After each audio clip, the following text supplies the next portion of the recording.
Good day, folks. In today's video, we're going to be taking a look at the iPhone 12 Pro Max and its compatibility with some DJI products. This is a question I have been getting quite a bit, so let's just jump right in and take a look.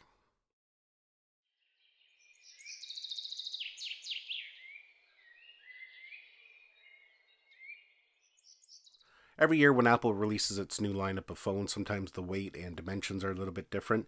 And for the most part, the software will work just fine. But there have been times where the screen size is different and things don't quite behave as expected. About 3 weeks or perhaps a month ago, I uploaded a video going over the regular iPhone 12 Pro and its compatibility with some of the DJI products. For the most part, everything worked fantastic except for the Osmo Mobile 4. For some reason, when using the DJI Mini app, there was a little bit of a stutter. Now, from my testing, I think the stutter actually has been corrected. DJI did release an update for the Mimo app, so let's go ahead and take a look here. The update was 2 days ago. I did the testing with it yesterday, so I would have used it with the update. Now, if we look at the update notes there, it says for the Osmo Mobile series, they optimized dynamic zoom.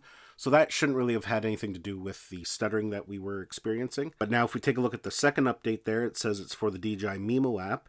And it says fixes certain issues and upgrades overall app quality. It's very vague on what it did fix, but you will see here in a minute with some samples that jittering is gone. But you will notice there they have not added support for the 10-bit HDR that the iPhone 12 is capable of filming. So we're going to take a look at the Osmo Mobile here in a minute. We're going to start here with the Mavic Air 2 and the DJI Mini 2, the newest one that they just released. And here in the middle I have the new Pocket 2. Mine finally arrived, so I was able to test it. So first things first, one of the questions that I do get asked is whether the iPhone 12 Pro Max will fit in the controller still. And I can say it actually fits perfectly. Right now I have the Apple silicone case on it, and it fits just nice. I don't know if you can see that there, but the little lips on the clasp are just over it, and it's holding it in there nice and firmly, so you don't have to worry about it falling out. And of course, if you don't have a case on there, it's going to fit in there fine as well. Now, there are certain cases that will not fit when you have them on your phone and try to mount it into the controller. I have read that the OtterBox cases are just a little too big, so you do unfortunately have to remove them. But as you can see here, the Apple silicone case fits just fine. I went out yesterday and just hovered around a little bit in the backyard with both drones. I didn't experience anything out of the ordinary. So it's safe to say if you want to upgrade to the iPhone 12, there's no issues with the Mavic Air 2, the original Mavic Mini, or the new Mini 2. So in my last video when we were testing just the regular 12 Pro, I didn't have the Pocket 2 yet, it was still being shipped to me. So we just tested it with the original Osmo Pocket and it worked just fine. So we'll go ahead here and plug it in, and unfortunately with the case that I'm using, the Apple silicone case, you do have to remove it as the bottom of the case is just a little too thick to fully connect properly. If you push it in and really push on it, it will connect, but obviously if you're out filming like that, it's going to jostle loose. So we'll just go ahead here and we'll plug it in. You can see that the Mimo app launches right away. So I was out just doing some tests with this yesterday and everything worked as expected. It communicates with the device no problem when plugged in. So iOS 14, the iPhone 12 Pro Max, and the Pocket 2 are fully compatible. So let's go ahead and we'll take a look at the Osmo Mobile now. Here is version 4, and I also have version 3 here, so we'll take a quick look at both. Now with the Osmo Mobile 4, the max weight that it's rated at is 230 grams. Now, I'm not quite sure. I don't understand it. Maybe some of you who do can explain it down in the comments. But when you look at the maximum weight, it says 230 grams and then it says plus 60. So I'm not quite sure what that plus 60 means. The iPhone 12 Pro Max without a case weighs 227 grams. So with the Pro Max, you're getting to the top end of what the gimbal can support. The magnetic clasp here for the Osmo Mobile 4 just barely fits on when you have a case installed. Now, again, depending what kind of case you have, it might be a little bit different. I don't know if you can see that there, but it's not really wrapping around the edge. It's just basically held onto the side with friction. The older iPhones have that curved edge, so that would fit in there in that cradle nicely. But with a case on, it can only sit right on top of the edge. I don't know how secure that would be over time if it would wiggle loose. Ideally, if you're going to be using this with the Osmo Mobile 4, you're best to take the case off.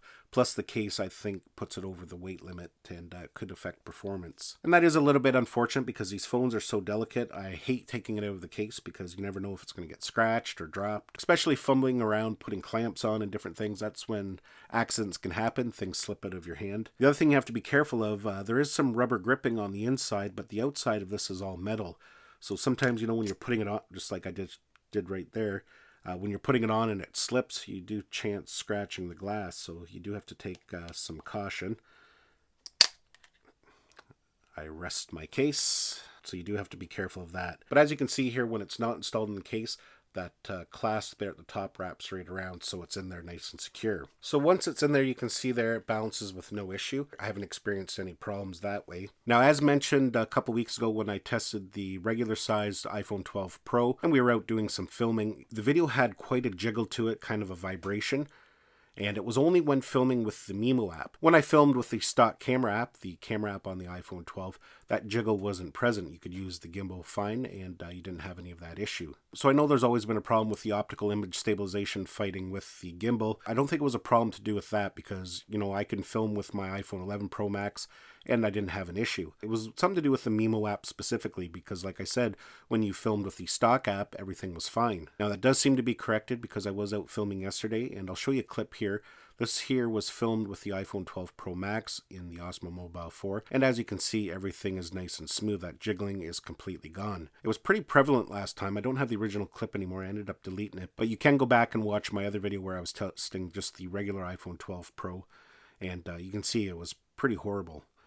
So that problem seems to be corrected. Now the Mimo app still doesn't support HDR, but if you do want to film in HDR with the Osmo Mobile 4, you can just use the default stock camera app, switch it over to video, and you can film in your HDR. Now I'm back in the Mimo app here, and there's something else I want to show you, and it's not really so much of a problem, but basically with the iPhone 12 Pro Max, they've increased the zoom lens to 2.5, so you get 2.5 optical zoom. If you notice here at the bottom when I'm using the zoom, it has our wide angle lens at 0.5, which is normal. If we go to the next one here, it is at 1 times, which is the regular wide angle lens.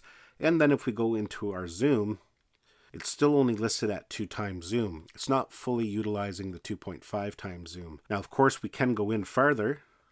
As you can see there, we can go all the way up to 6 times, but that becomes a digital zoom. So I'm not sure if it's fully utilizing that extra zoom capability. Now, another interesting thing to note is that the stabilization on the iPhone 12 Pro Max is different than the iPhone 12 Pro. With the iPhone 12 Pro, the stabilization is achieved by the lenses moving. With the Pro Max, they have a new system where the whole sensor moves, so it seems to work fine with that new setup. So now we're going to move on to the Osmo Mobile 3. And as you can see here, when we mount it in with a case on, those clasps there are not going completely over the case. So it is really just being held in by friction when you have a case on it. So probably not an ideal situation. Ideally, it is best to remove the case and then it fits in there with no problem. I did have this out testing it yesterday as well, and it works just fine. So yeah, folks, just a quick video going over the compatibility of some DJI products with the iPhone 12 Pro Max. Hopefully this answered any questions that you might have. If there's anything that you want to know, please ask down in the comments. I'll try and answer them the best I can. If it's something I don't know, hopefully somebody else will know the answer and be able to answer for me. I want to thank you for watching. Give this video a thumbs up if you enjoyed it and got some value out of it. Don't forget to subscribe to my channel so you don't miss any of our upcoming videos, and we'll see you in the next one.